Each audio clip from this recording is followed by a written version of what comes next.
Call the meeting to order. Welcome, everyone. We'll start with introductions. I'm Dale Stein, Chair. Erica? Erica Goodman, voting member. Scott? Matt Ryan, NYACD rep, voting member. Turn it over to you, Brian. And that rounds out our quorum today, as Darren is not able to join us, and Dave has a Grange meeting this week as well and won't be able to join us, Dale.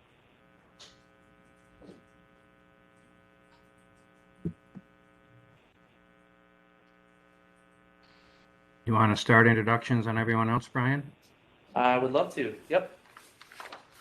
Okay, I will do a round of introductions to our advisory members and to our staff who are on the line, and then welcome all of our district partners and other members of the public. There's too many to do a full roll call. So starting out with our advisory members, Ag and Markets. Good morning, Brian. Tim Sweeney. I'm on. Thank you, Tim. Cornell Cows. Hey there, Brian. This is Brian Rum from Cornell Cows. Thanks. Hi, Brian. Anyone else joining you, Brian? Yes, good point. Sorry, I think we have Val Scholl on the line as well. Just trying to get a sense of this group and the programs that the committee oversees and the flavor of the conversation. Wonderful. Well, thank you, Brian, and welcome, Val. It's good to have you. Thank you very much. Okay. Cornell Cooperative Extension. Yep, Beth Claypool's here. Good morning, Beth. Okay. CDEA. Good morning, Caitlin Stewart, Vice President. Good morning, Caitlin. DEC. This is Julie Berlin, Division of Water. Sorry, Asim. Okay. Asim Kumar, Division of Water. Hello, Wasim. And I think I also heard Julie very faintly. Yep, sorry, good morning. Good morning, Julie. Okay. Department of Health. Paul Kazmarzik, Department of Health, Drinking Water Program. Good morning, Paul. Morgan Tarbell, New York State Department of Health, also drinking water program. Good morning, Morgan. Okay, Department of State. I think they might be joining just a little late. Okay, that's right. We did get an email from Stephanie. They might be joining a little bit late. And certainly we'll have Kate, maybe Stephanie. Did I read that right? Maybe. Okay. Well, I'm sure they'll merge into the discussion when they're present. Okay, NRCS. Good morning. This is Paula Bagley, State Conservation Engineer with NRCS. Good morning, Paula. And SUNY ESF. Yeah, good morning. This is Steve Shaw from SUNY ESF. Good morning, Steve. Okay. We'll next go to our staff. Is Victor DiGiacomo on? Yes, good morning. Victor Giacomo, Regional Field Staff for Western New York. Good morning, Victor. PJ Emmerich. Good morning, everybody. PJ Emmerich, Region 2 Associate Environmental Analyst covering the counties and the Finger Lakes. Good morning, PJ. Greg Albrecht. Good morning, everybody. Greg Albrecht, AIM-based Program Coordinator. Good morning, Greg. Ryan Cunningham. Hey, good morning, everyone. Ryan Cunningham, Field Staff for the North Country. Good morning, Ryan. Ron Bush. Good morning, Ron Bush, CNMP Specialist with the State Committee. Morning, Ron. Brandon Jordan. Hi, good morning, everybody. Brendan Jordan, CNMP Specialist with the State Committee. Good morning. Scott Fickbaum.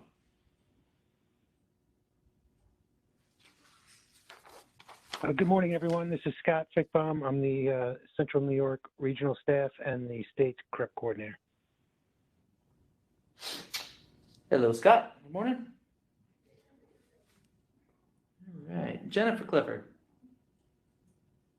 Good morning. Jennifer Clifford, CRF Program Manager. Good morning, Jennifer. Ben Luskin.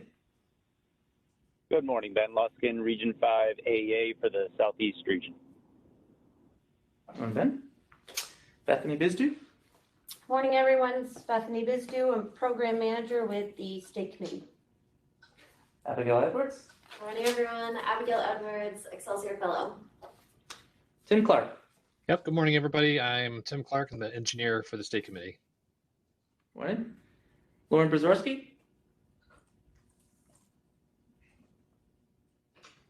Not present. Okay. And next, I would like to introduce Peter Lopez to the State Soil and Water Conservation Committee.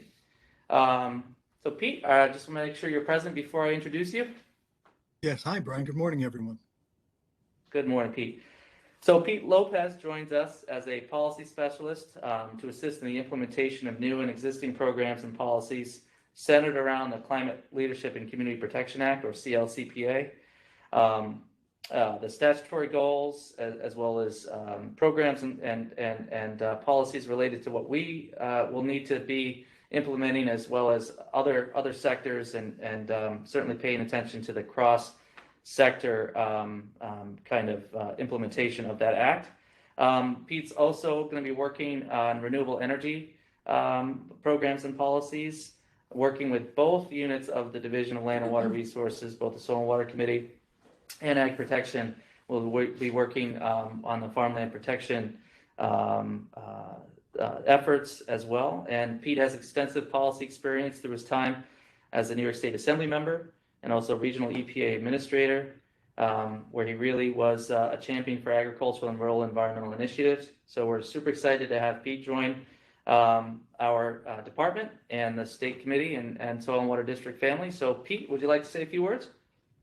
Again, I'm just thrilled to be with all of you, and again, have great respect for the State Committee and the work that's done with the SWCDs and our colleagues in the field. And again, it's just a privilege to be with you. I'm an eternal student, so I'm always learning as we go along. But again, you have a great team and a great set of colleagues here on the call today. So thank you. Look forward to the conversation. Thank you, Pete. Okay. And welcome again to all of our district partners on the line today, and to all of the members of the public. Just a word as we move through the agenda. We are going to be reviewing the round 27 ranked list and the resolution that approves that list. So at the end, we will have to ask that all of our district friends, with the exception of those who are representing the CDEA, please recuse themselves by hanging up the line and not being a part of that discussion or that decision. But that will be the last item on the agenda. In fact, we'll even propose the next meeting before we get to that point, so you all have an awareness of when that next meeting is proposed. So thank you again, everyone, for joining, and back to you, Dale. Thank you, Brian, and welcome everyone. Next is review and approve minutes. Do we have any additions or corrections?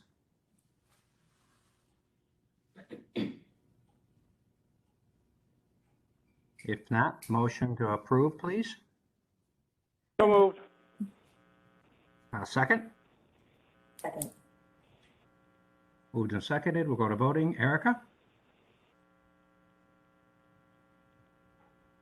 Erica? Yep, approved. Scott? Yes. And I approve also. Motion approved. Brian, correspondence? Okay, well, thank you. I actually don't have any official correspondence to cover here today.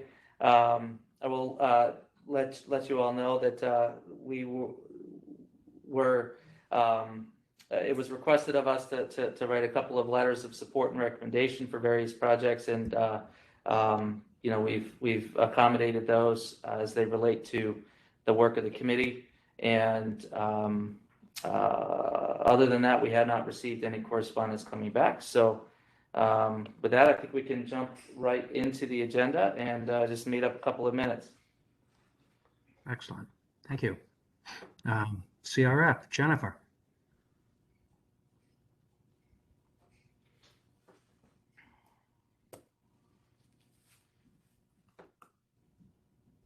Thanks, Dale. This is Jennifer Clifford. I oversee the Climate Resilient Farming program, and we don't have any amendments today, and so I just have a short program status update. For round 5, we have most of the contracts have been executed. There's just a few that we're working with the district on some feasibility on. So that round is moving forward. Many of the districts have already received or are vouchering for their advances so that they can start those projects. So, that round is looking good. I'm working on the RFP for round 6, and we'll have more to present at a future meeting. There's one other thing I just wanted to provide an update on. We also have under CRF the Hudson Valley Climate or Carbon Farming Pilot Project, where we have 5 soil and water districts in the Hudson Valley working with farms on regenerative agricultural practices, and that contract was delayed a bit, so we are working on getting that extended for another year so that all of the farms can implement 2 years of practices. But we do have a second virtual outreach event planned for November 9th at 10 a.m. So, please feel free to block out some time to join us on that date. It is going to be a virtual outreach event. We had one last year to kind of kick off the program, and this year we're going to dive a little more into the farmer stories about what they've been working on and how these practices have impacted their farms. And that's all I have to update on today, unless there are any questions. Questions, anyone? Thank you. Our schedule is a little different than normal. We're going to move into advisory reports a little earlier than still at the end, but Erica, anything to report? Yes, so, and I'm glad Pete's here for this update, actually. So we, American Farmland Trust, we've been working on a project to identify farmland and consider farmland in solar siting. And the reason I mentioned this to the group is that soil classification has been a big part of that process. And so we've had a farmer survey this summer, have engaged developers, and then have this month coming up, the next 2 Thursdays, several roundtables. I know there's at least one conservation district that's planning to participate in one of those roundtables too. And so these are conversations with districts and farmers and landowners, land trusts, and other entities involved. And so we'll be working on providing some recommendations here, hopefully by the end of the calendar year, if not early next year. But more to come as that information unfolds, but I wanted to mention since soil is a big factor in that process. And that's all I have. Thank you. Scott, anything to report? Well, our face-to-face board meeting will be this evening in Casanova at the Hampton Inn, and our annual meeting starts tomorrow. Thank you. At Casanova. That's it. Brian, you're up, whatever you need. Sure. Okay. Dale, you don't have anything right now? No, not offhand. Okay, sounds good. Okay, so we'll go to advisory member reports. Anything from Ag and Markets, Tim? Nothing to report, Brian. Thank you. Okay, no problem. Thank you. How about Cornell Cows? Nothing at this time. Thanks, Brian. Okay, thank you. Cornell Cooperative Extension? Nothing at this time. Okay, thank you. We're going to be cruising through this agenda. CDEA, Caitlin? Hi, yes, we are working on the 2022 Water Quality Symposium. And please save the dates for this 2-week-long event from March 14th through March 25th. I want to thank all of our partners at the State Committee and at NRCS for helping to organize classes, and it's going to be a great learning experience. We have some really fantastic trainings on tap, and so again, save the dates for March 13th, March 25th, 2022 for our annual Water Quality Symposium. Thank you, Brian. Yes, thank you. That's great. Okay. DEC. Nothing at Anything this to time. report? Okay.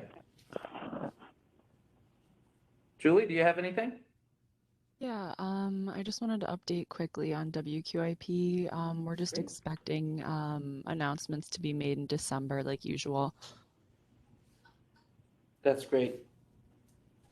Julie, who is the program manager for WQIP, or is there multiple program managers now? There's multiple now. The main contact is Lila Mitchell. Okay. Eric Wiegert just went back to Department of Health. Oh, okay. I didn't realize that. Thank you. That question came up the other day at a staff meeting, so I definitely knew who to ask. Appreciate that, Julie. Okay. Department of Health. Nothing at this time, Brian. Okay. Thank you. Department of State. I don't know if Stephanie jumped on. It's Kay Hogle. I think the rankings for the CFAs have been completed, although I'm not really involved in that. And then we'll have our announcements this winter with everybody else. Okay, great.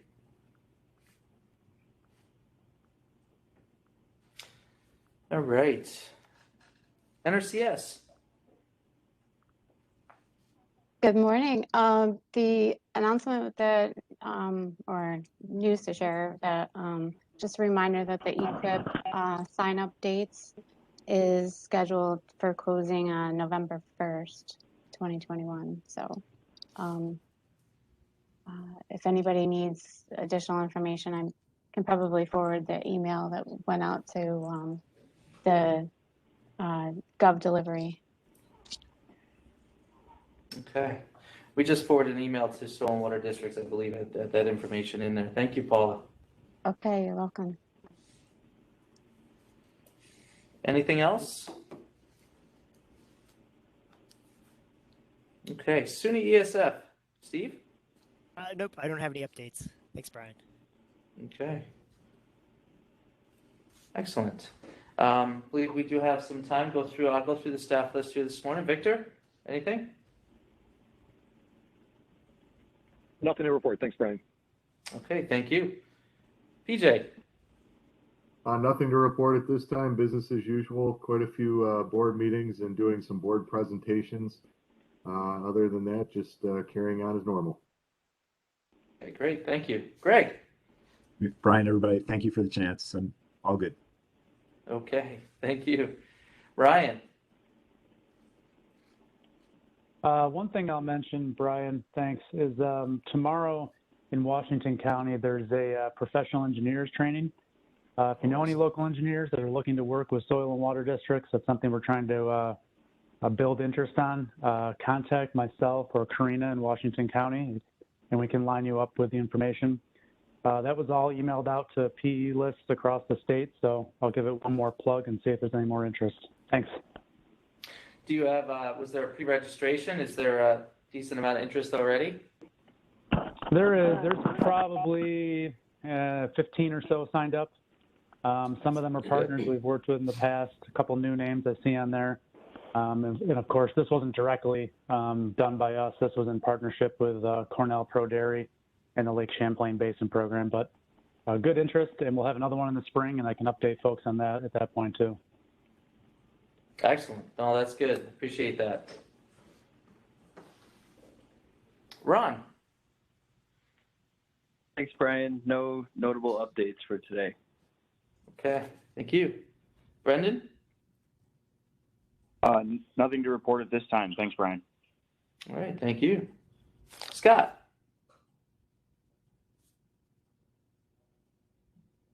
Hi, I guess I just mentioned, Brian, that the annual reporting for the statewide CREP program is coming up by the end of the year.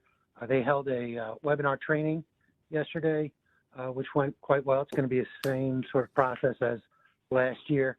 online data entry sort of thing. And also to report on the same topic that Lori Dandignac, as some of you know, is retired, and FSA has just replaced her. She's the FSA lead for the CREP program, and her replacement is Nicole Angelo out of the Batavia office. Very, very nice individual. So we're looking forward to working together. But that's it. Thank you. All right. Well, thank you, Scott. Appreciate that. Jennifer, anything to add?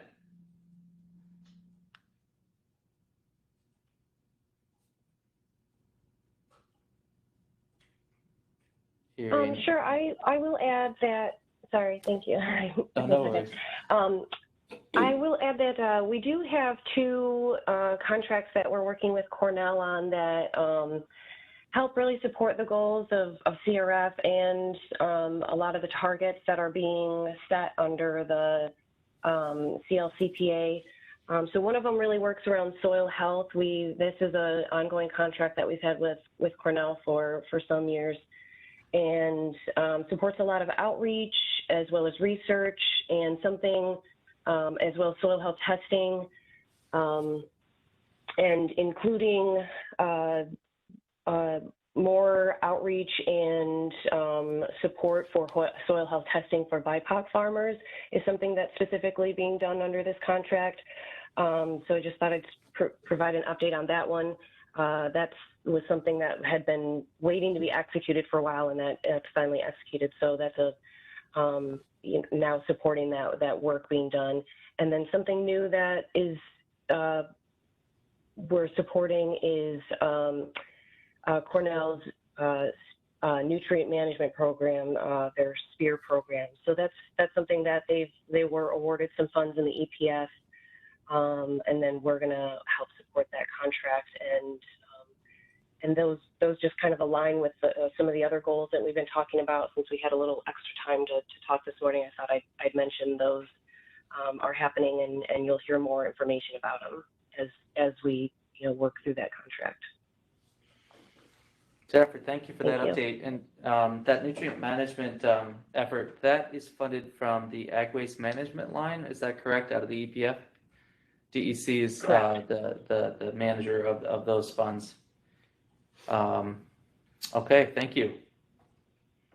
Thanks. Ben. Yeah, kind of business as usual in the Southeast region.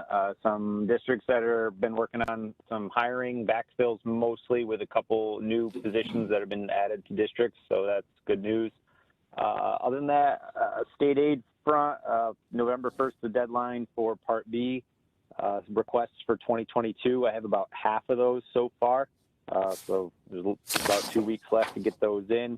And I've been receiving quite a few Part B revised requests, so projects that the districts weren't able to get in, so now they're submitting revisions to put different projects in instead. So those can be submitted all the way through the end of the year.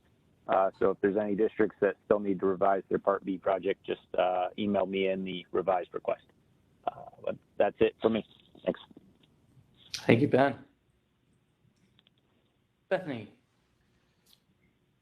I mentioned this at our September meeting, but there will be a meeting of the Technical Advisory Committee on October 27th, where our discussion is mainly going to be focused on our upcoming RFPs. And I will also share that earlier this year, we received our second application to the Source Water Buffer Program. That's still going through, we're still working with the district to review and clarify some things from that application. But that program is still available if districts are interested in pursuing an application. I am available to schedule teleconferences or webinars to talk about that program in more detail. Excellent. And I also have that on the NYACD report for tomorrow as well. So another pitch and plug for the Source Water Buffer Program. Appreciate that. Abigail? Nothing? Okay, thank you. Tim? No, nothing to report here. Okay.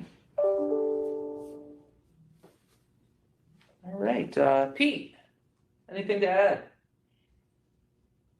Thank you, Brian. So just a quick note, and again, with our colleague from the trust, we are focusing on working with Commissioner to launch a farmland protection working group in the near future as a statutory requirement to focus on the impacts of solar siting on our ag lands and farms.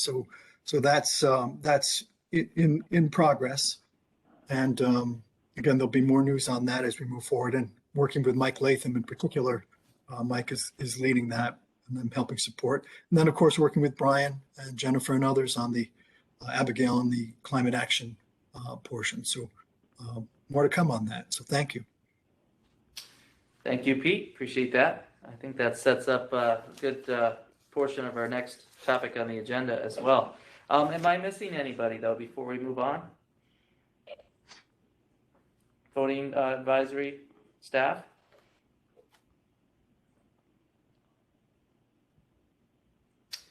All right, we do have Conservation District partners on the line. Are there any reports from Conservation Districts or questions or anything you'd like to address to the State Committee today? Please just feel free to take your phone off mute.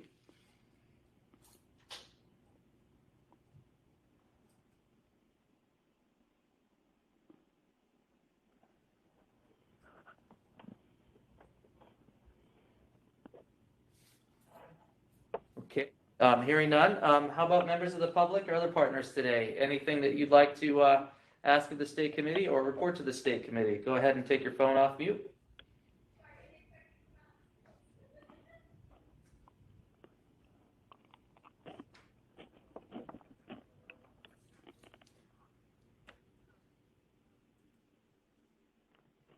Okay, we actually have a clock here in the room with a ticking second hand, and I definitely let enough ticks go by there waiting for anybody to respond and take your phone off mute. So Dale, I think we are good with our reports here, and I'll turn it back to you to introduce the next topic.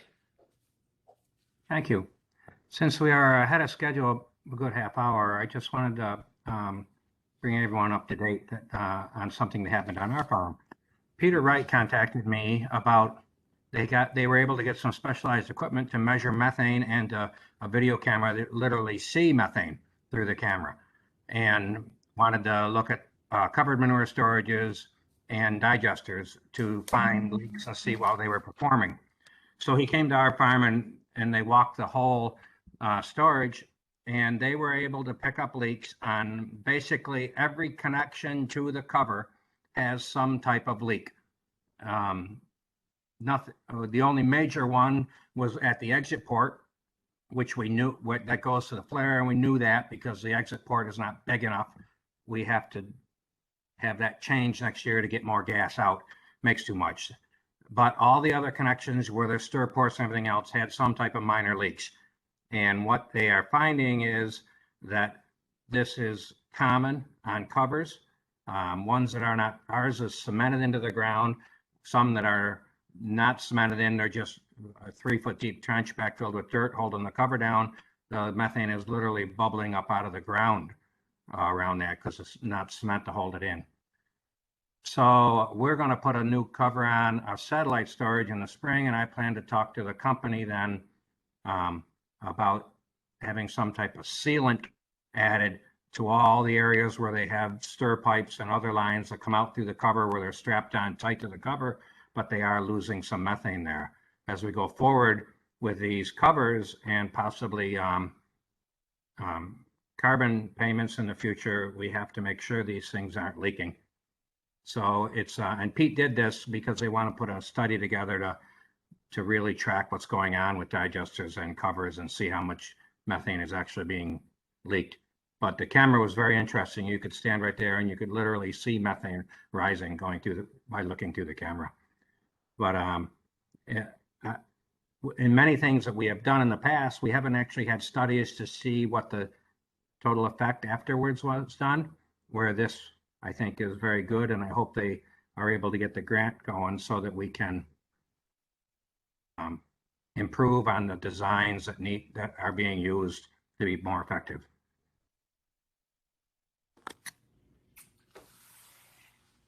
Dale, thank you for that. Yeah, when you called me about that, that was really intriguing and certainly very, very poignant to our discussions with our agroforestry advisory panel and those involved in that effort, as well as discussions within the Climate Action Council itself. Really talked about leak detection, talked about performance of these systems, both in agriculture and in the waste sectors. Related to methane release, and so glad that we're not waiting for the ink to be dry on the scoping plan before moving forward with this kind of work. And as you mentioned, very important to the climate resilient farming program as we continue to support these methane mitigation practices to really work with our NRCS partners and others on designing these things to minimize leaks. Certainly over the baseline of that open condition storage, as it was before, we are still destroying a tremendous amount of methane, but how do we do even better? So sealing up the system for mitigation of leaks, but also flare capacity, right? So how much are we losing when we don't have enough volume to run through the flare?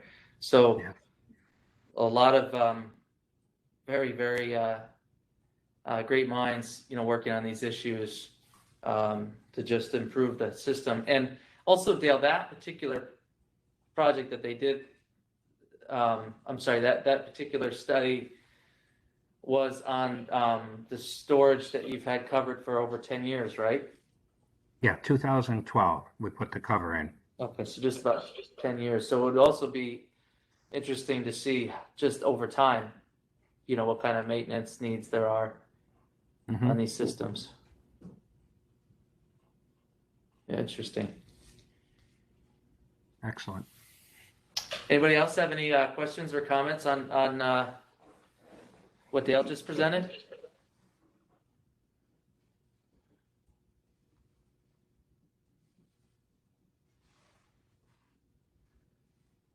Well, hopefully there's more to come on that, and and thank you again for opening up your farm to that level of study, and hopefully there's going to be a lot more study and research that goes into it. So really appreciate that, Dale.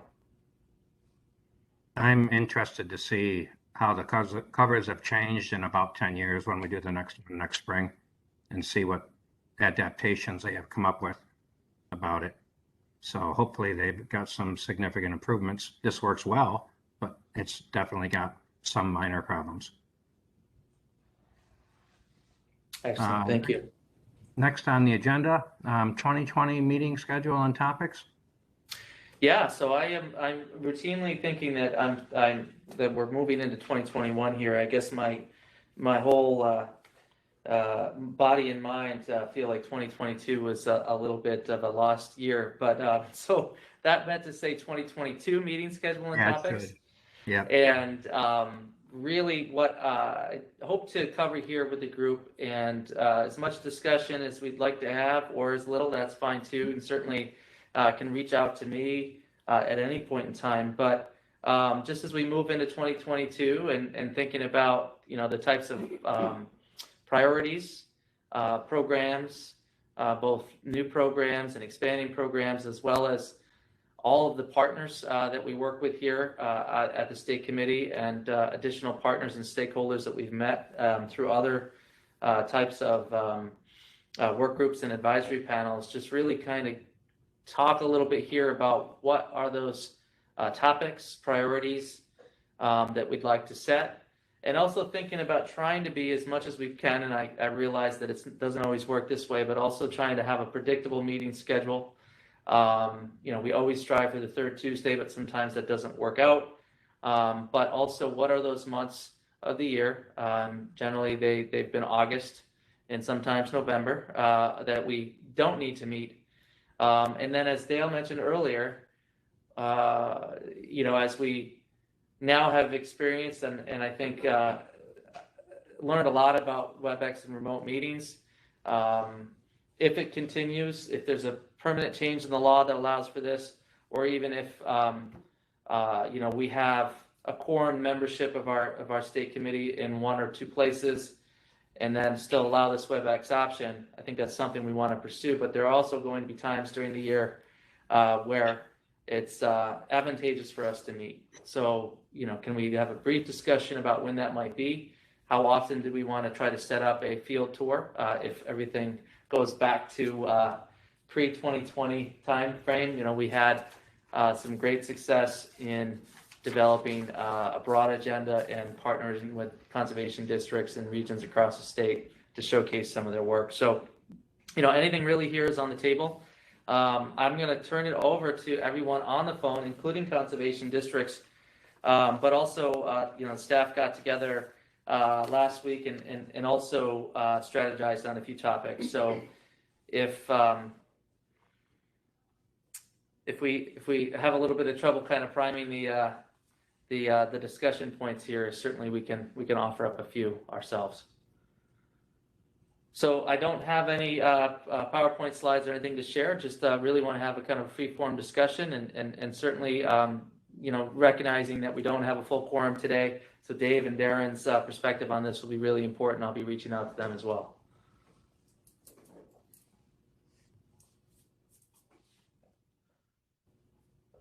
So with that, again, I guess let's think about schedules first, and then we can kind of get into topics. But if it works for this group, we want to continue to propose the third Tuesday of every month. Of course, at each meeting we can discuss if we need to adapt and go to another date. But I really would like to make sure that we get notices out in enough time, to not just our district partners, but members of the public as well. So does the third Tuesday of every month still work? Primarily asking the voting members here, and certainly hoping that it works for all of our partners and advisory members as well. Fine by me, Brian. That works for me. Okay. Scott, do you have any opinions on that? Scott Ryan?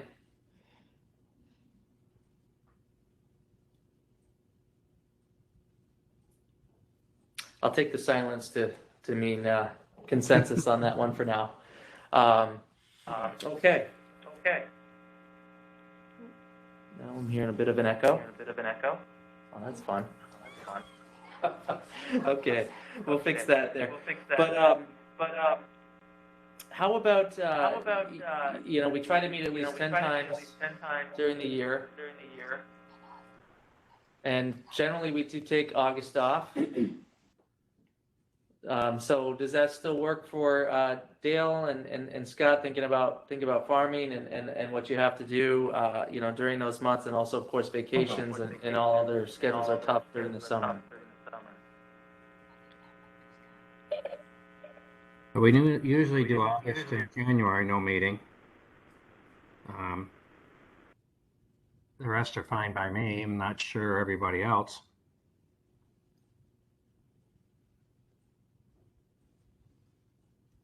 No issue on my end. Yeah, Scott. I'll try and work around whatever the schedule is.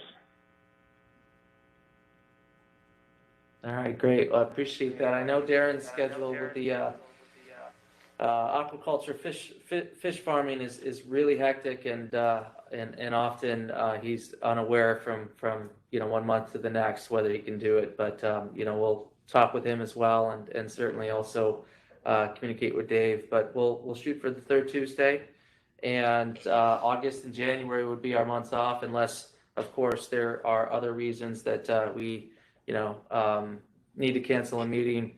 Certainly, we'll do that as well. But that makes a lot of sense to me. And then thinking about, of course, the winter months would be the primary months that we would be remote if we're still authorized to do so.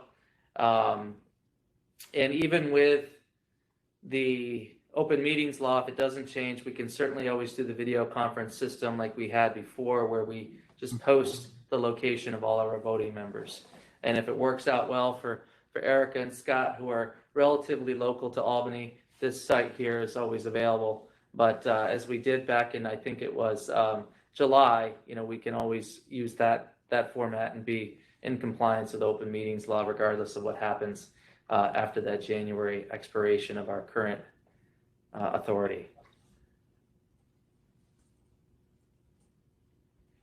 But thinking about meeting at least 2 or 3 times a year. We don't have to necessarily come up with a schedule now for that, but what has worked really well for us in the past would be an October date to do some broader and longer meeting to have regular business and then a conservation tour wherever we're located, if of course weather permitting. I think that worked out really well over the years. Certainly, the last that we held in the Finger Lakes region was a tour that is still talked about today from staff and voting members and certainly the commissioner as well. So, should we shoot for that? Should we shoot for October so we kind of always have a plan? Because it takes a lot of logistics and planning with our districts through the summer months. So PJ, who last organized that with districts, would be running the tour stops, throughout the late summer months and lining up the presenters and, the topics for our discussion. So I'd like to propose that if we get back to some semblance of normal, and again, I know we're talking about a year from now, but that we shoot to have that broader meeting in the October timeframe. I agree.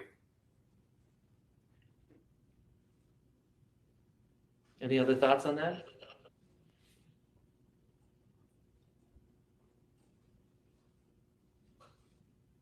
And then, for a second, at least a second meeting where we're in person, then thinking about the other side of the winter going into the spring, I think makes a lot of sense. Dale, I think you mentioned earlier already, April or May timeframe.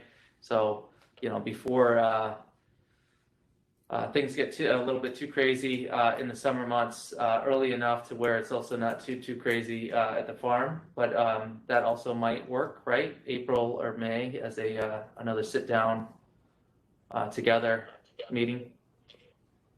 April works. May April? not. May not. We're going to be into corn and everything, planting like crazy then. Okay. Great. Any other thoughts?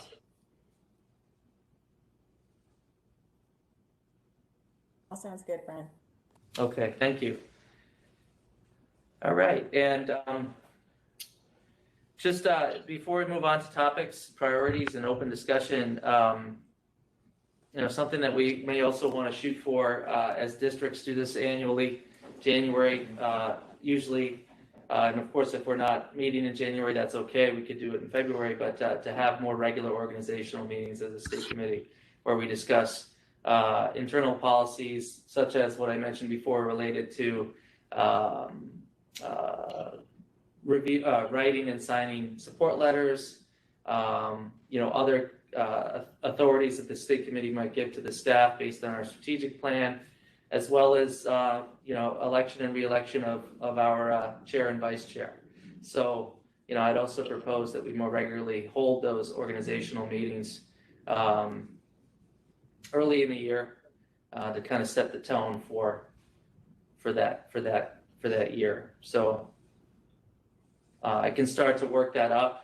And, of course, given open meetings law, we'll make sure that, if we need to be in executive session for some or all of that, we will, so that also gets on the agendas and scheduled well in advance so people are aware, especially if it's a remote option, because recusals are a little bit more challenging that way. Yeah. Do we run close to the state fiscal year, our year, or are we January 1 for organization like that? That's a good question.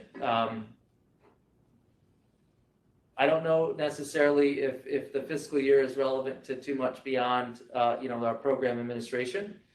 So I think could choose the calendar year to do that, or we could do it more on a fiscal basis, but I can do a little bit more digging and, I think both options would be available to us. Because if we had a meeting in person on the April 1, we could do it at that type of meeting in person. That's a good point. And I think as long as, we're doing it on a more regular basis, an annual basis, I think we can be flexible with the month that we do so. Mm-hmm. It does make sense to do it earlier in the year, as we, kind of set up kind of our plan for that year. But, and I guess in that regard, I always think about the calendar year, not so much the fiscal year, but. Yeah. Okay. Great. So as far as topics and policy, policies and priorities, we've been, certainly I think hitting the major points, if not as a part of the regular agenda. We certainly have in our partnership reports and staff reports, we've been given regular updates on things like the CLCPA and the types of impacts those might have on our programs moving forward. And we already talked a little bit about, having advisory members come in more regularly to have a spot on the agenda to speak more about their programs. So like Department of State, for example, watershed management planning and the waterfront revitalization program. And certainly, Paul with Department of Health, I know that there's a lot of emphasis on drinking water protection, and we've had some discussions there as well. So, certainly I'd like to reach out more to our advisory members on a regular basis and line up, presentations and reports to the committee that don't overly burden or tax your time in preparation, but provide for a little bit more information than what is normally provided during the advisory member reports. So thinking about our cooperative conservation goals and our strategic plan and how we can best be that vehicle for getting that information out to conservation districts and the public through our outreach and through our minutes. So I put that one out there, to advisory members. Certainly I don't have any specific plans right now for the next 2 months, but if you've got thoughts in the same along the same lines, please feel free to agree or disagree on trying to, as a part of regular state committee agendas, to have more comprehensive presentations about your agency's work and connecting that work to the state committee to conservation districts.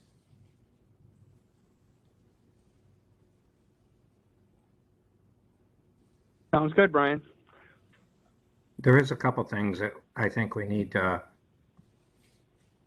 not sure how they want to word it, but the studying of the covers, we need to be kept up to date, and improvements that would be needed. If we are going to be funding these a lot more through grants, maybe some things need to be required of the manufacturers. If we're putting state money to them, changes we want to see. There's also a shortage of installers for covers and flares.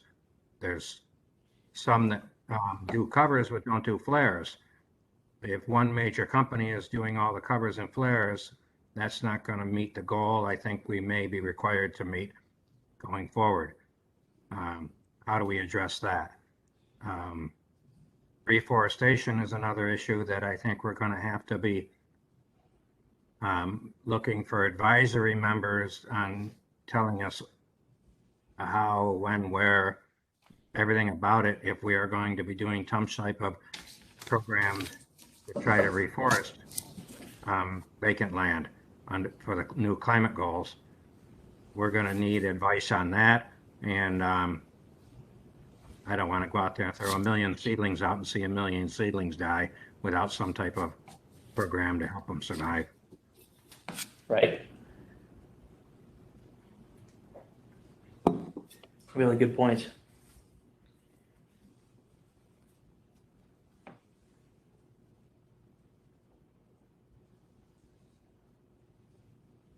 Yeah, thank you, Dale. So a little bit more, technical discussions on, how we move programs and policies, priorities forward. Certainly there is a lot of work that is already happening in this space, and certainly more work to be done. We've just heard an introduction to some of that work and those recommendations related to forestry at the last month's meeting. I think it would be great to include more regular representation from that group at DEC as well. And the Division of Water has been a fantastic partner, will continue to be a fantastic partner to the state committee moving forward, but opening up some of the dialogue to other divisions at DEC and or partners, same with SUNY ESF and the work that they've been doing. But as it relates to forestry, I do think that that's going to be a big area of emphasis. It already has in a lot of districts, and certainly would be a big area of emphasis for districts in the state committee moving forward. So that's great. And the workforce development issue and the supplies, materials, we certainly identified and bookmarked that as a challenge with a very significant expansion of our current efforts related to manure management. So, that's just one example, but there are many others. And we ought to be coordinating those discussions and very much being a catalyst for how those changes and an increase in capacity happen in New York. Duly noted. Possibly another one could be a HABs report. More regular HABs reports, yep. What's happening with the HABs? Is it changing at all? And with the massive input of cover crops through the Finger Lakes, is anything being seen different than what was taking place? And while granted, they may take a long time to make a difference, being brought up to date on it wouldn't be a bad idea. Yeah, great point. And actually, next month we may be able to engage in some of those details when we hear a little bit more about the Eastern Finger Lakes Cover Crop Project and how that funding came to be and how it meets goals of those particular lakes HABs planning and HABs strategies. Good. Yeah. Brian and Dale, this is Steve Shaw from ESF. I have Hi, some Steve. connections with the Finger Lakes Hub, the DEC Finger Lakes Hub, and AJ Smith at DEC, who's involved in HABs monitoring. So there's maybe, Brian, we could talk a little bit, but maybe we can get in touch with some of those folks and see if they'd be willing to do a information session at some point. Absolutely. Thank you. Yeah, and I think sometimes we lose sight of how our conservation practices really impact water quality, or at least I know I do, and I admit that readily when we're so focused on climate change. But these are all interrelated topics, interrelated strategies, and interrelated co-benefits to how we meet these goals. So that's a really good point, and thank you, Steve, for your offering to make those connections. Okay.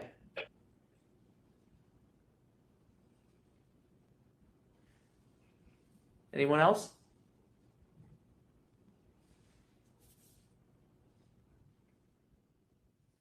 So I'll just summarize for the staff, and again, this is not an exhaustive list, but a few things that we came up with the other day, and certainly we can explore further. And I don't want to take all the words out of everybody's mouth, but we had a really good discussion the other day. Related not only to the CLCPA, the Climate Act efforts, but also thinking about the department's recent efforts with the Diversity and Racial Equity Report, and a real recognition that we have a hand in building equity into our programs would be to hear more about that work group's effort, and also learn more about what the needs are of underserved farm populations. So diversity, inclusion, equity, the department certainly has learned a lot over the last couple of years, and we'd love to bring in some of that expertise into our discussions, and then use that expertise in formulating our programs moving forward. So that was an idea and a thought that that we discussed. We've been discussing at a staff level, and you know, certainly as I've mentioned, as a CLCPA goal, something that we were all very focused on as an advisory panel as well. So building that inclusion into our programs, and certainly as a whole, you know, what can the state do to build diversity into our agricultural sector?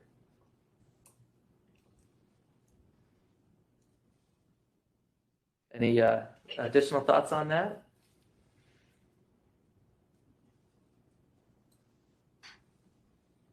Great idea. Okay.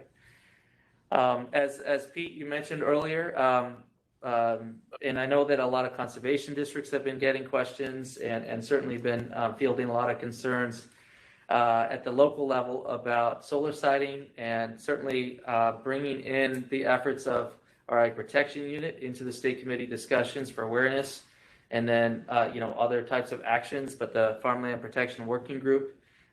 So hearing regular reports from them, as well as representation, you know, department representation for that group. But just also, as these questions continue to come up to conservation districts and to some of us at the committee level, a little bit more awareness on those ag protection efforts. And then really also talking about farmland protection as a whole, and how that enables us to meet so many of our other goals as well, related to water quality, related to climate action, and community and farm resilience. So thought that was a good idea to bring those discussions into state committee meetings. And then overall, looking at Climate Action Council engagement, not just hearing from me on updates of what the council is up to, but bringing in members of the council or you know, members of our advisory panels, and you know, agency leaders who will be responsible for carrying out the Climate Action Council's scoping plan. So, you know, again, I know this all extends beyond 2022, but these are some thoughts, you know, priority discussions that we've been having, and how we can bring a more you know, concerted approach to these discussions moving forward.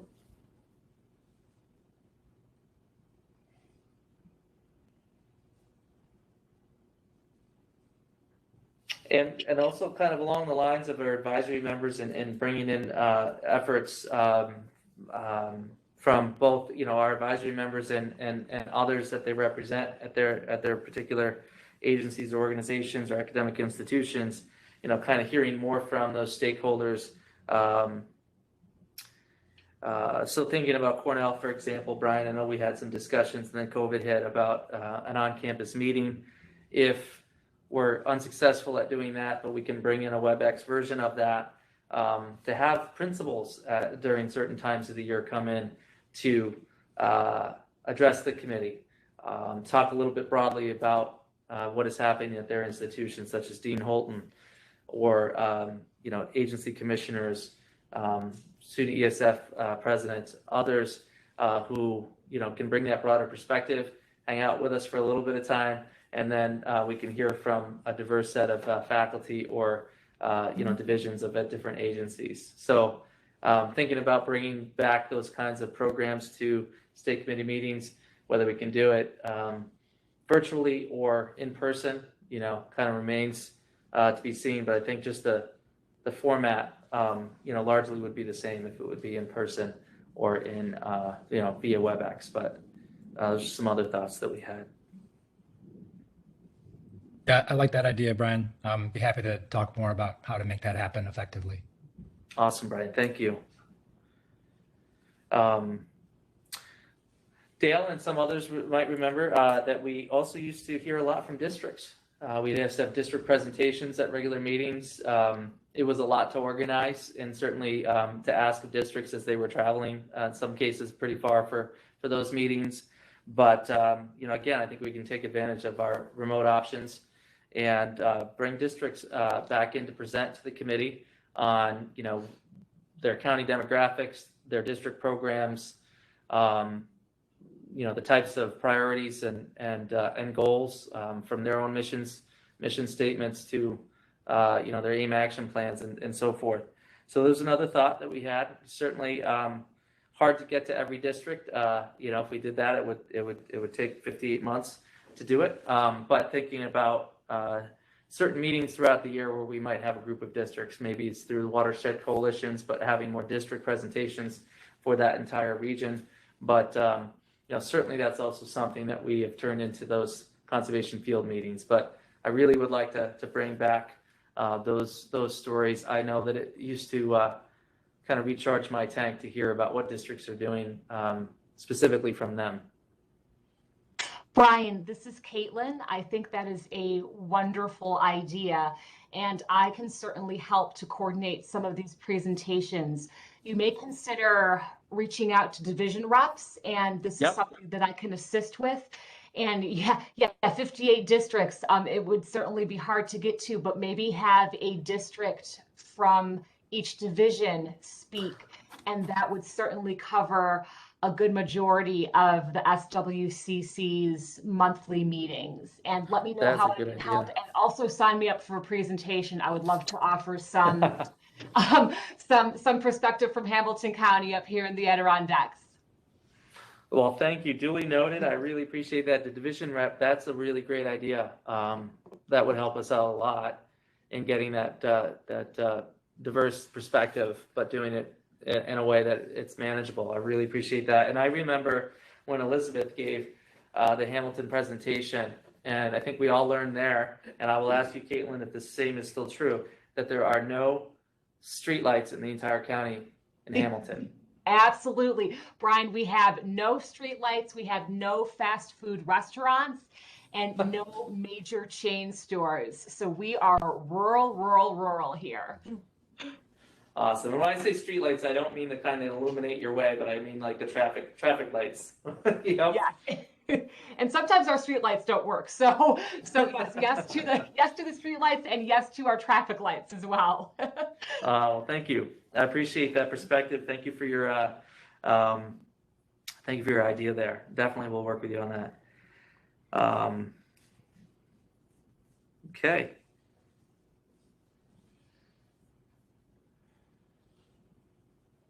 And I think just a big theme of our discussions, I think, Dale, you kind of hinted on this as well, as about capacity. So looking at district capacity to carry out our increasing, state laws, goals, priorities, as well as those that are local, priorities, but also the capacity of our partners. And we're realizing that, there's so much work to be done. And a lot of people, capable and ready to do it.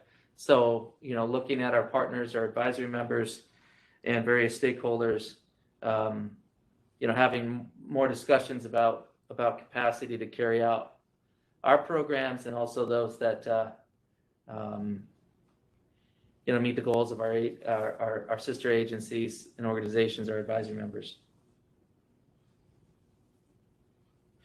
And before too long, because I believe our strategic plan goes to the end of 2023, we'll also be focusing on strategic plan elements, as we move forward into 2022. So stay tuned for that.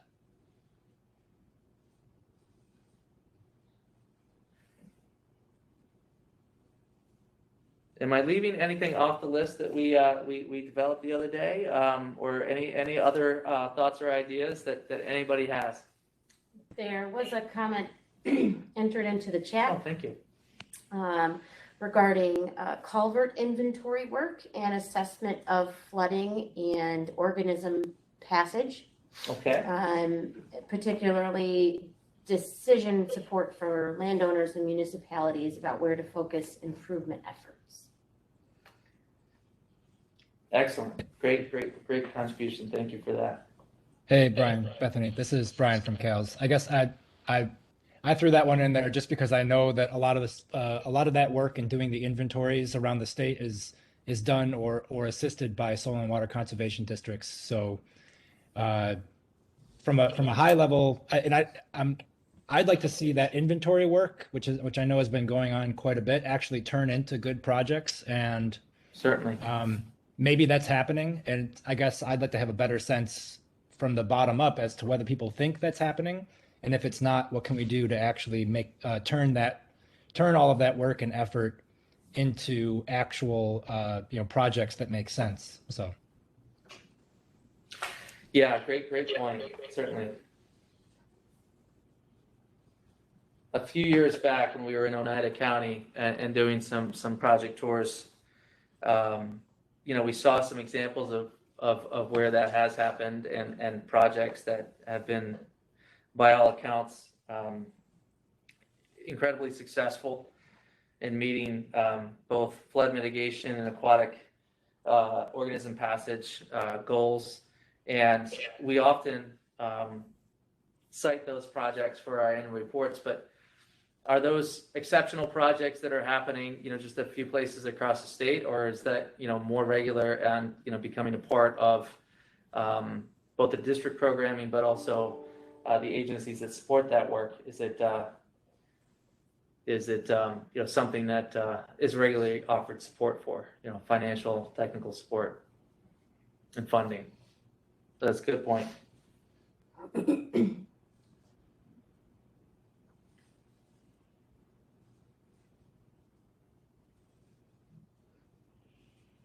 Well, it's been great.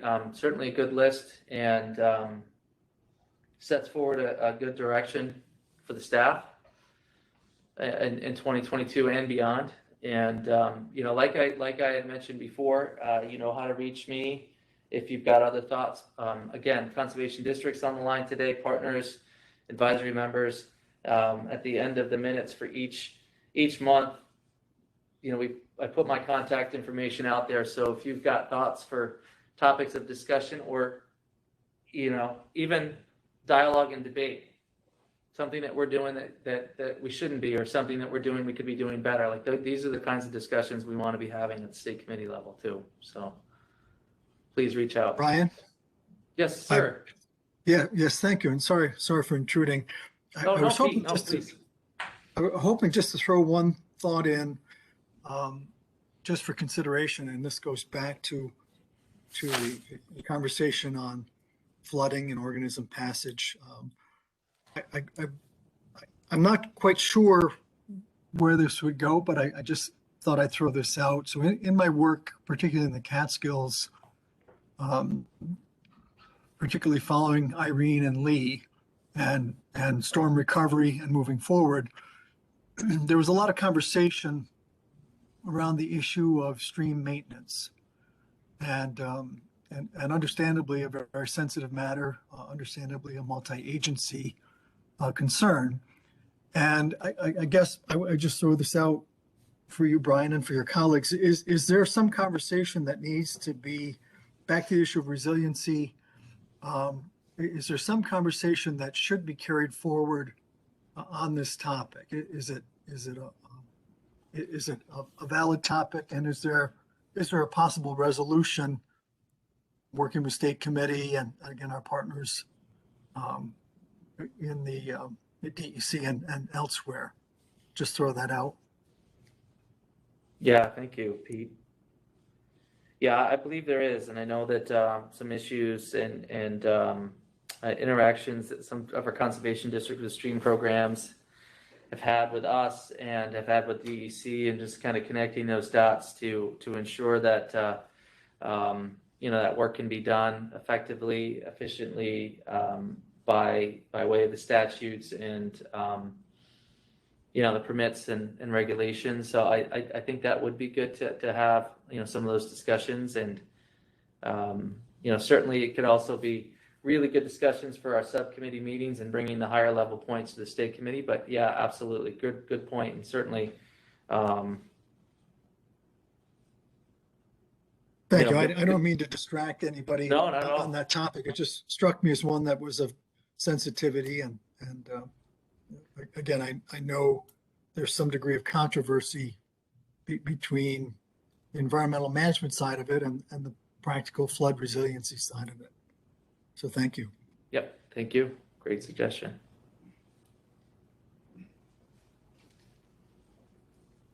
Okay, anyone else?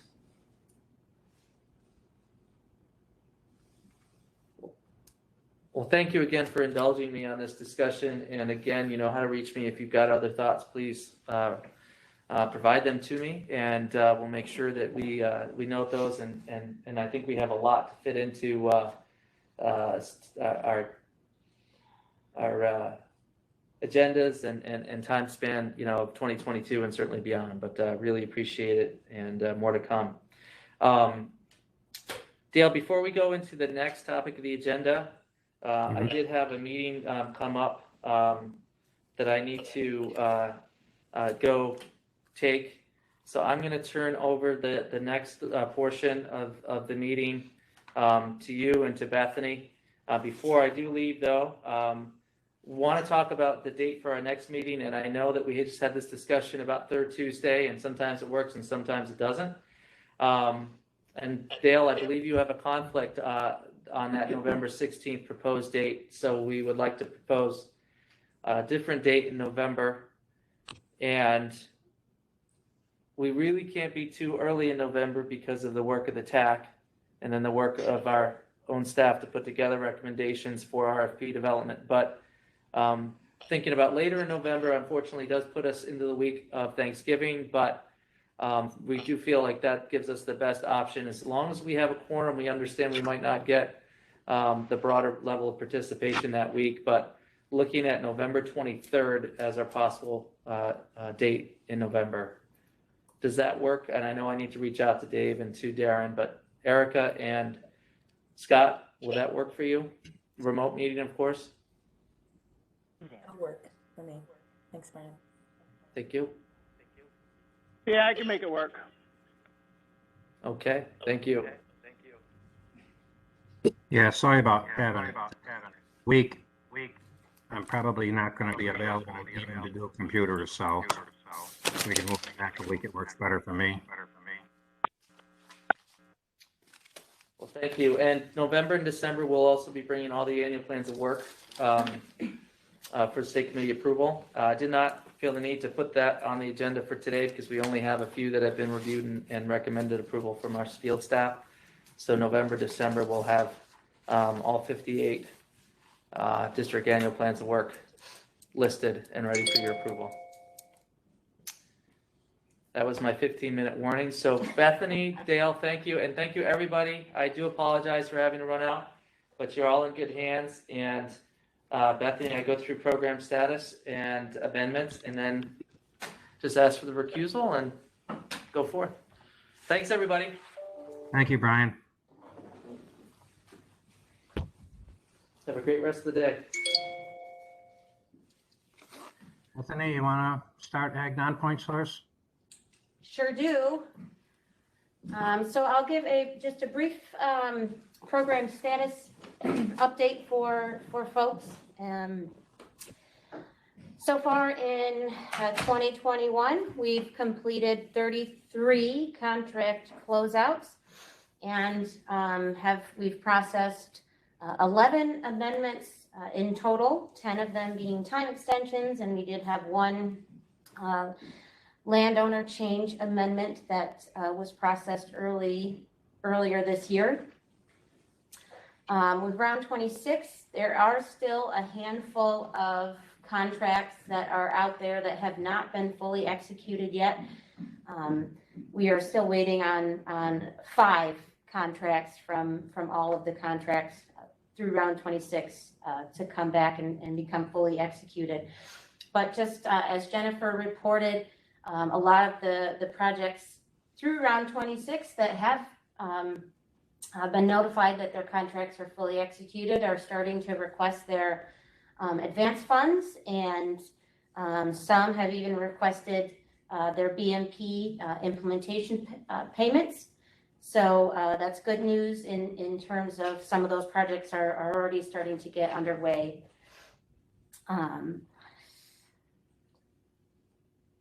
And hopefully, I guess next month, we'll see that all of those contracts have been fully executed. For this month, I do have 4 time extension amendments to present to the committee for, I guess, discussion and approval. And I'm sharing the summary page on the screen. And our first time extension amendment comes from Chautauqua County Soil and Water for a round 24 project. And they're looking to extend the contract a year from March 1st of 2022 to March 1st of 2023. The reason for the time extension is cited here on the summary page. This extension was reviewed and is supported by Victor DiGiacomo, Region 1 AEA, and referred to the state committee. Vic, if you're still on the line, if you have anything additional that you'd like to add, please do so. Nope, Bethany, I think you summarized that very well. I'll yield.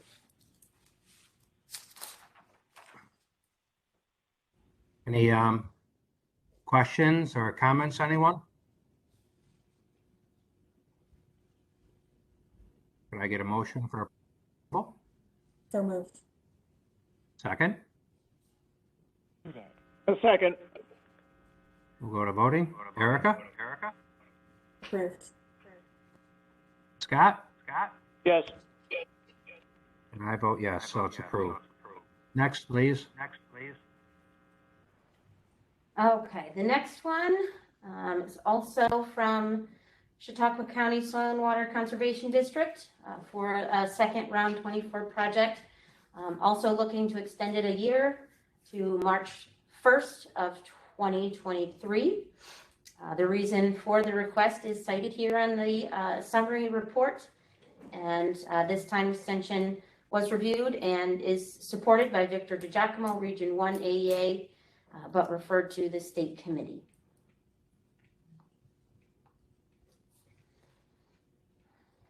Any comments, Vic?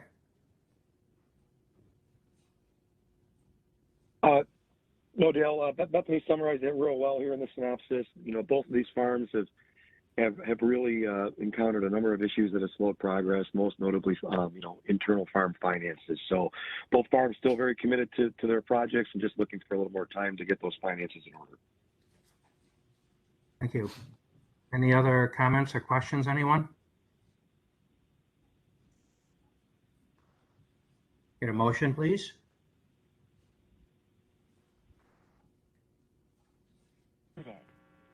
So moved.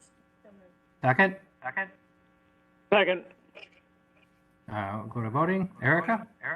Yes. Scott? Yes. I vote yes. Approved. Next, please. Okay, so our third amendment is from Madison County Soil and Water for a round 24 project. And they're looking to extend to March 1st of 2023. The reason for their extension is cited here on the summary page. And this extension has been reviewed and is supported by Scott Dickbaum, Region 3 AEA, but referred to the state committee. Scott, I invite you to add any further details you feel necessary regarding this time extension at this time.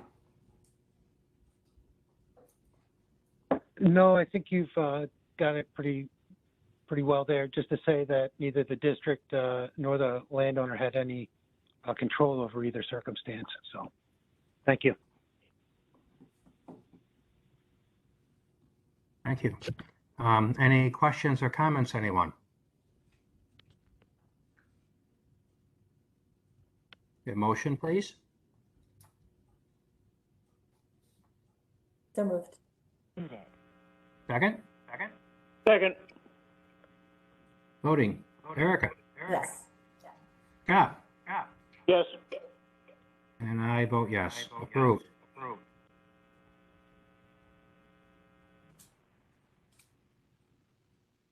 Okay, and our last time extension amendment was submitted by Clinton County Soil and Water Conservation District, also for a round 24 contract.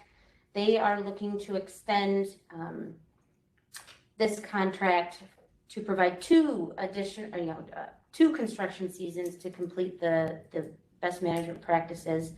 And they're looking for a new end date of March 1st, 2024. The reason for their extension is cited here on the summary report, and this amendment has been reviewed and is supported by Ryan Cunningham, Region 4 AEA, but referred to the state committee.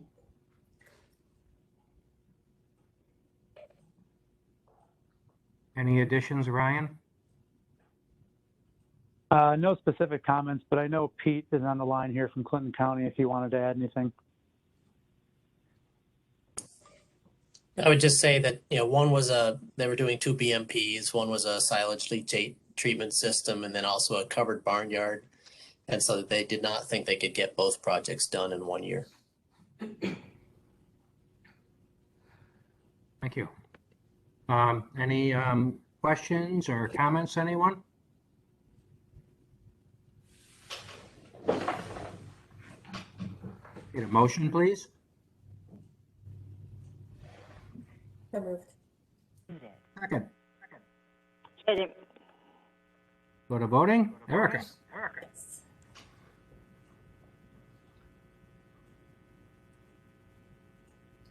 Didn't hear you. Oh, yes. Sorry. Scott. Yes. And I vote yes. Approved. Thank you, everyone. Okay, so that wraps up my amendments. Are there any other, additional questions on program status at this time?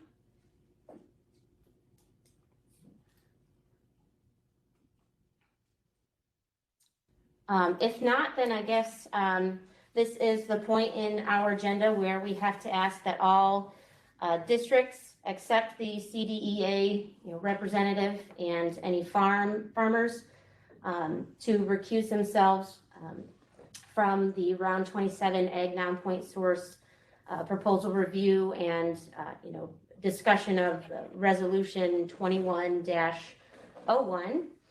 And in order to recuse yourselves, just disconnect from the WebEx or your phone line.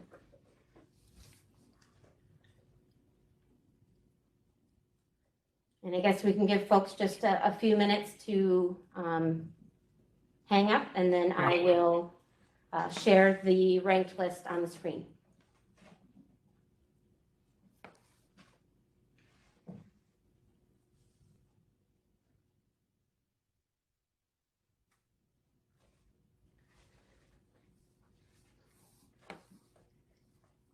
And I guess just also to clarify, if you are a district board member, you also must recuse yourself from this portion of the meeting.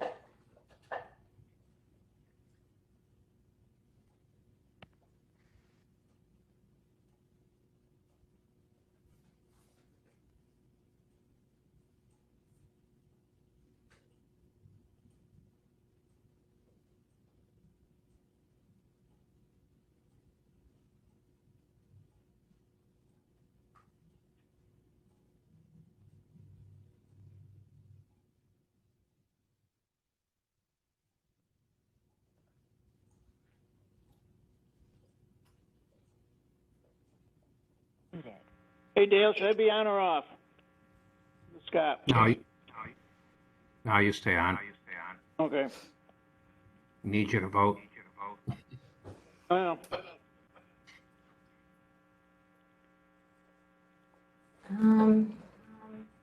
I think you're good, Bethany. Okay.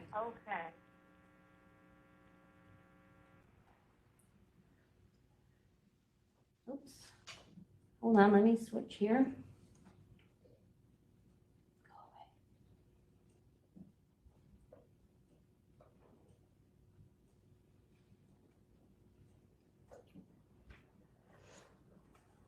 So this is going to be itty bitty, and I apologize. I can zoom in and try and scroll slowly across the screen so folks can sort of see, I guess. And while I'm going about that, I'll just kind of reiterate some details about the round. So for round 27, we received a total of 103 applications to this particular RFP. One application during our review for eligibility and completeness was found to be ineligible. So a total of 102 applications were reviewed and scored by a panel of 5 reviewers representing advisory members to the state committee.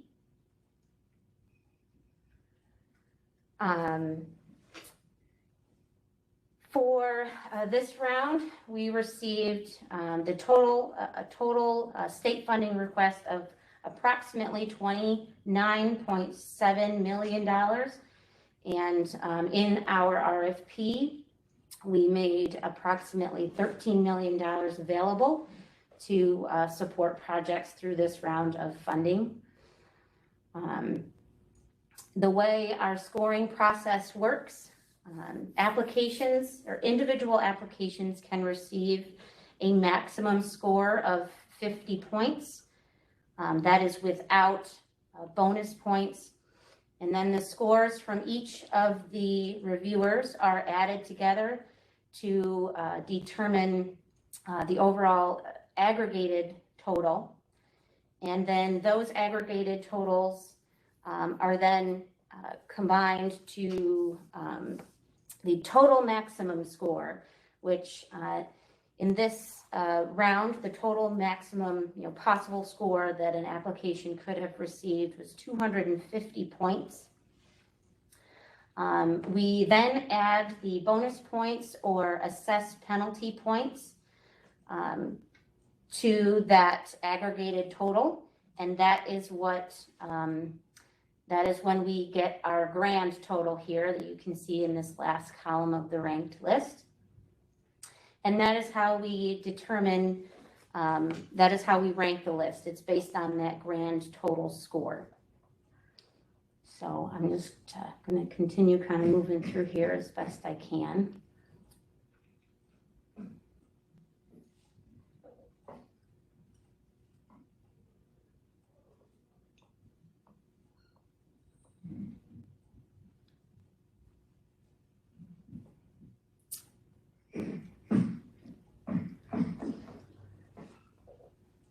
And the last chunk. Okay.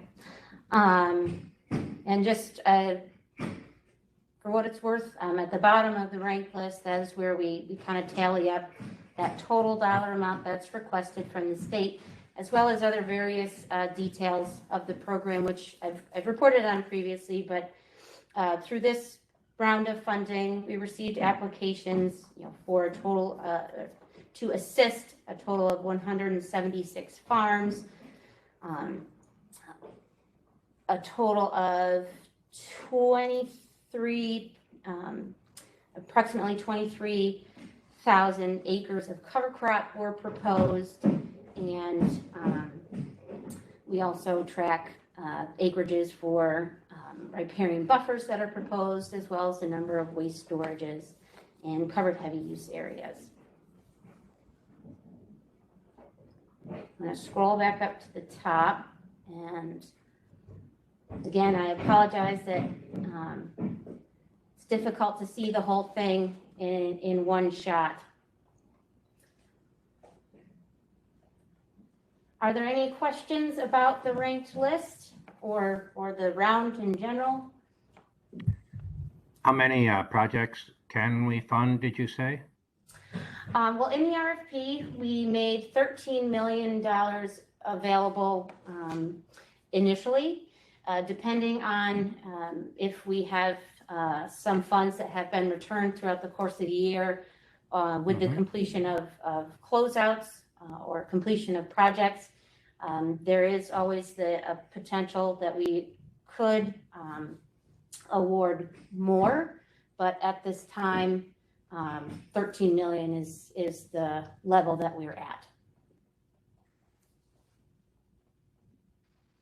And I guess I'll just issue a reminder that this list is proposed and will be voted on here at this meeting, but awards are not official until we issue that actual award letter to the district.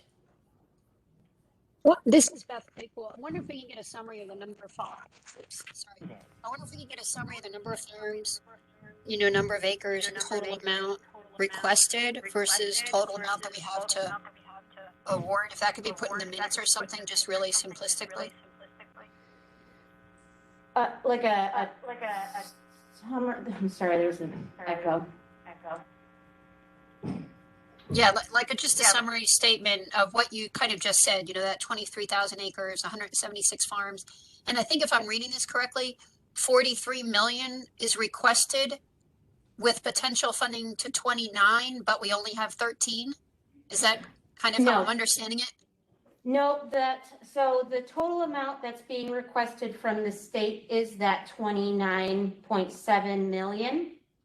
Okay. That 43 million number is like the grand total. So that would include what the state is going to be contributing as well as what a landowner would be contributing to the project. Oh, that would even be useful. Yeah, I mean, that's a lot of money that the local growers are putting into it. So that would be really helpful to know as well. Okay. And then of that, we only have 13 million to provide. Instead of 29, we have 13. Okay. Correct. Yep. Yeah, we generally only have enough to do about half the applications. This time you're going to be over the half the applications. No, you're not. You're going to be less than half the applications, but even lower, we're getting many applications. But to have the figure that we do end up funding when we get all the money available, we'll have to report that back maybe next month or something like that. Yes.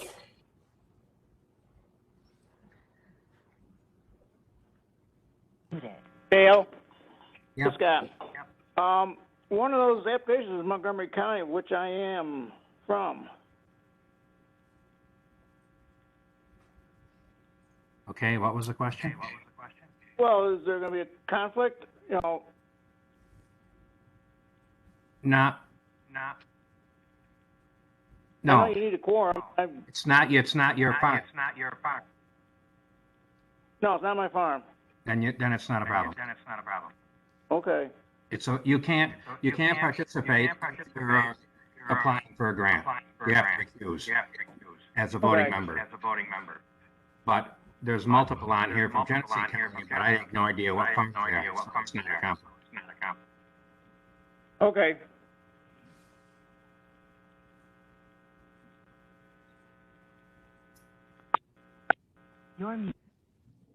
Okay, so I guess this is where I do need a motion for resolution 21-01, which I'm showing here on the screen, and I will read as well. So we are requesting a motion that, subject to the availability of funds, the committee shall award funding pursuant to Round 27 of the Agricultural Non-Point Source Abatement and Control Grant Program for projects 1 through 102 in order ranked and in the amounts recommended by the advisory members of the committee until funds available for this purpose are exhausted or the scoring threshold is reached, consistent with the Soil and Water Conservation District law, the RFP, and any other law applicable to funding of such projects. Consistent with the RFP, the committee authorizes the Department of Agriculture and Markets to negotiate the terms of the contract with the project sponsors and to make minor adjustments to the project description and budget as necessary to achieve project goals, conform to applicable laws and regulations, and to serve the best interests of the state. Anyone have questions on that?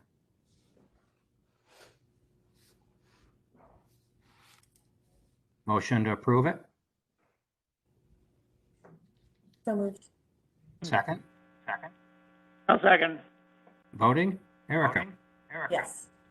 Scott? Yes. I vote yes. Thank you, Bethany.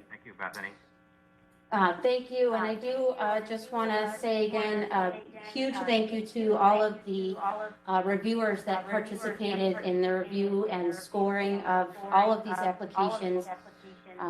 It is not an easy task, and to add that workload on top of all of their other workloads, it's a big undertaking. So I just want to say, I guess publicly, that we really appreciate all of our advisory members that can continue to review and score these applications. Thank you. Does anyone have anything else they want to bring up before we adjourn?